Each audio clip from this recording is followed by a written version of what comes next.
Hello all, welcome back to another video and welcome to Sammy G's World of Cinema.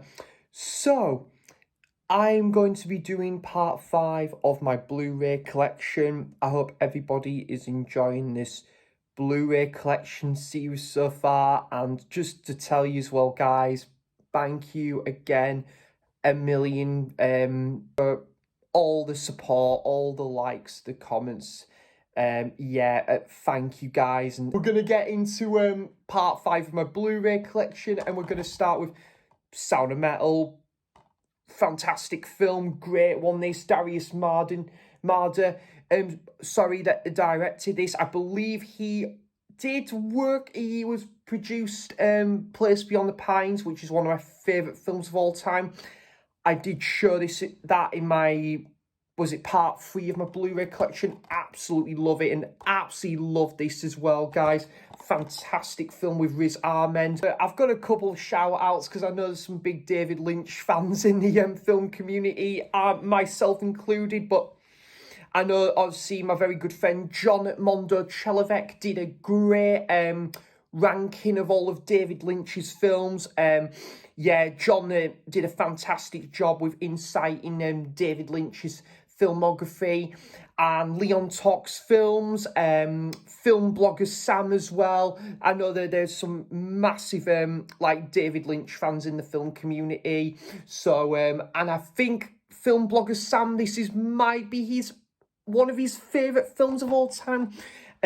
Mulholland Drive, excellent film this. I do remember really enjoying the film all the same. It felt a little bit Tarantino-esque at times as well, so very good one, Mulholland Drive. I've had this one sealed for free about nearly 3 years. I should have just got the 4K, but I know my very good friend Nige, Rock God 2004. Nige is a massive fan of this film. I think this is one of his favourite films of all time, and I can't say I blame him for that really, because it is a really amazing film. The Elephant Man, it was probably about over 10 years ago since I last watched it. It is heart-wrenching at times, this film. It's very... It's just and for David Lynch to bring this out after Eraserhead is just magnificent, to say the least, because David Lynch kind of started out with doing, like black and white films like Eraserhead and this, and then obviously from then on all of his other films would be in colour, but this is this is absolutely majestically good, to say the least. So that's The Elephant Man. Great performances in that one as well. Possibly my favourite David Lynch film, Blue Velvet.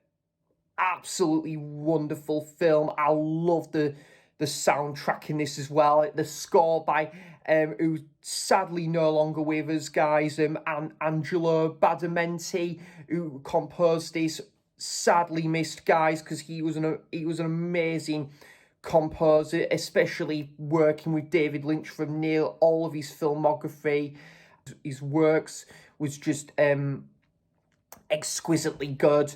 So yeah, that's Blue Velvet. And Dennis Hopper, my God, guys, he's totally unhinged in this film. Like, honestly, you do not want to cross paths with this piece of work, I tell you. He's he's very unhinged. He's got a very menacing approach going on, but nonetheless, it is fantastic. Kyle MacLachlan is excellent, as Laura Dern is, and I think, have you got Jack Nance is in this as well, though, who would obviously, would he play Henry in Twin Peaks, I believe, and I think he's been in a couple of David Lynch's films. So yeah, I've got the disc there. I've got my ticket there as well. When I saw this at Tyneside Cinema back in September, and woof, it looked gorgeous on the big screen. Really, really great stuff there. Blue Velvet. And then to what is to be, I believe, Daniel Day-Lewis's final outing in his film career. Phantom Thread from Paul Thomas Anderson. Great film, this. I really enjoyed this. Is a really good, like, period piece, this one. It's just, like, surrounded, like, around the fashion industry. And, yeah, I remember really resonating with this one, and definitely. Absolutely brilliant film. Misery. Kathy Bates took home best supporting actress at, like, the Oscars. Puts this writer at unease, really, you know, like, you know, you think she's like a really, you know, like, she's kind of giving this warmth, this welcoming like approach to obviously her idol, Paul Sheldon, played by James Caan's sadly missed. It's some of the finest acting I think I've ever seen in a film. Whatever happened to Baby Jane? This is really incredible, and my God, the dialogue, the scripts, and yeah, the acting is just wonderful. It is absolute powerhouse acting, this in here. Character work is excellent. Yeah, it's a film that came out in 1962, and it's just, yeah, it is a delight. I mean, I'm all for films of this golden era as well, guys. This is just I think this is a really wonderful, like, film, this Whatever Happened to, like, Baby Jane, and got a little bit of different artwork on the disc there. Blood Simple, awesome film. I remember really enjoying this one. I think I can remember it having a pretty good, like, soundtrack to this one.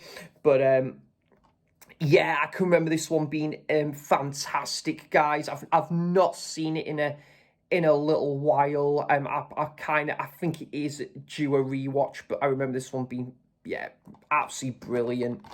Yeah, great one. And what a way to kickstart the Coen brothers filmography with this. Someone who sadly we lost, I think it was last year, I believe. That was a Sixto Rodriguez, I think. Searching for Sugar Man. Yeah, this is a wonderful film. Cold Fact, that he only made 2 albums. I think, trying to think what does it say the other one is? Cold Fact, and then there was another one, which I do have. The title is escaping me, but I do remember loving both of the albums. Inside Llewellyn Davis, absolutely wonderful film. This, I really enjoyed it. Oscar Isaac doesn't play the most likable of protagonists in this. Really like it. You know, I love, like, sort of, again, I love this sort of, like, the folk scene that's in this. You know, it's like, I think you had Joan Baez, and then I think there's kind of like I think the Everly Brothers as well. It's kind of like around that era. I'd love it if we could get at least a Criterion Blu-ray reissue, if that could. Well, sorry, the Criterion Blu-ray. It'd be great if that could come to town, and, like, sort of, like, in terms of, like, a UK reissue, because that would be brilliant. But the Blu-ray will do for now. That's Inside Llewellyn Davis. Sing Street, wonderful film, this, guys. I went to go and see this at the cinema. Very much of a homage to, like, the 80s as well, and, you know, like, and then he decides that his brother's kind of, like, inspiring him to, like, sort of, like, evolve with his, like, music taste, and then when he does, he decides to impress this girl that Annette, I think he meets. Him and this person, that this guy that he just bumps into, decides, I've just met this girl, we're gonna form a band. I loved that. And then the band kind of were trying to figure out who they were and what they want to do, and then they kind of, and then because this is set in the 80s as well, by the way, and then they kind of, like, think they're gonna, like, be I think a sort of a synth pop band, and I love that, you know, that scene of like, as well, guys. So Yeah, great stuff. And you've got an amazing... I love the original songs in this, by the band in this, but you've got a great soundtrack. So, yeah. I think it's... I love the song. What was it? Probably one of the highlights was... Riddle of the Model. I absolutely love that song. It's only under 2 minutes, and they actually did a great job at the music video in this film as well. So, yeah, absolutely brilliant film, this Sing Street. I kind of wish we got a sequel, to be honest, but nonetheless, excellent film.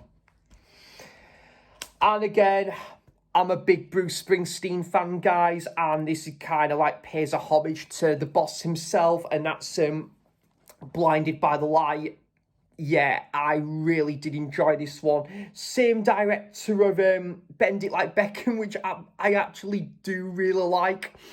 But yeah, I loved it. This is a great film, you know, like I think it's set in like, I think late 80s in Luton, I think it is. There is some pretty upsetting scenes in this.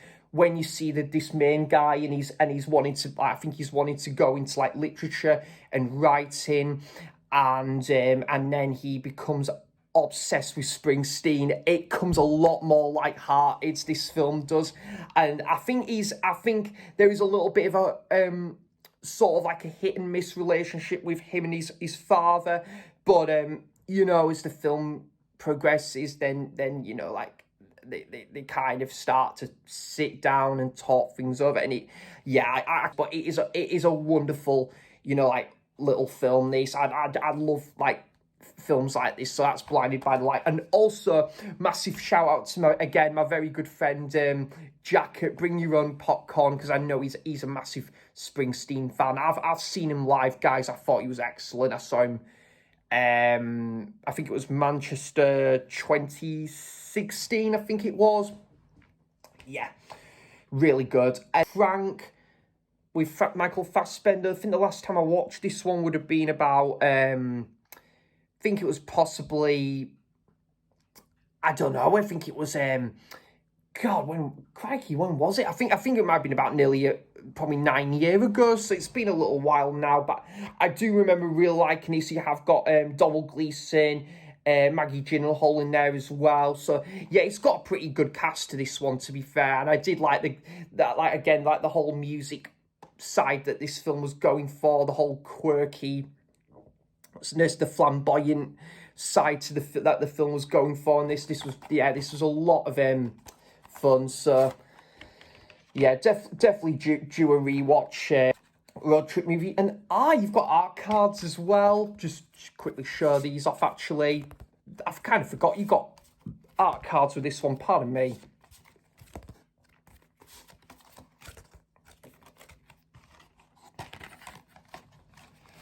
So yeah, that's a really good one. That's Frank. And a really underrated biopic here. We have Love and Mercy. Excellent film. I must admit, I thought Elizabeth Banks, she was quite, she was quite, like, nice on the eye in this film, I can't lie. And, yeah, this is great because you've got the, like, Paul Dano, who plays, like, the young version of Brian Wilson in this, and then you've got, John Cusack, who plays, like, the, like, sort of the it's like the present day version of Brian Wilson in this as well. And then I think Paul Giamatti plays like his manager. Interestingly told, like, it was the blend between like sort of Brian Wilson's past and Brian Wilson at present day as well. So that's Love and Mercy. And of course Brian Wilson, yeah, the Beach Boys, absolute musical legend, of course, guys. And I think that will do it for part 5 of my Blu-ray collection. Yeah, guys, thank you so much for watching this. I really do appreciate it. And if you have subscribed, and thank you, guys. I really do appreciate that, and all the support as well. Again, let me know in the comments if there was something for everyone in part 5 of my Blu-ray collection, and I hope yeah, and as I say, hopefully I'll be bringing some like different content to the channel in due course. So thank you so much for watching, guys. Thanks for stopping by, and I'll see you for the next video. Take care. Bye bye.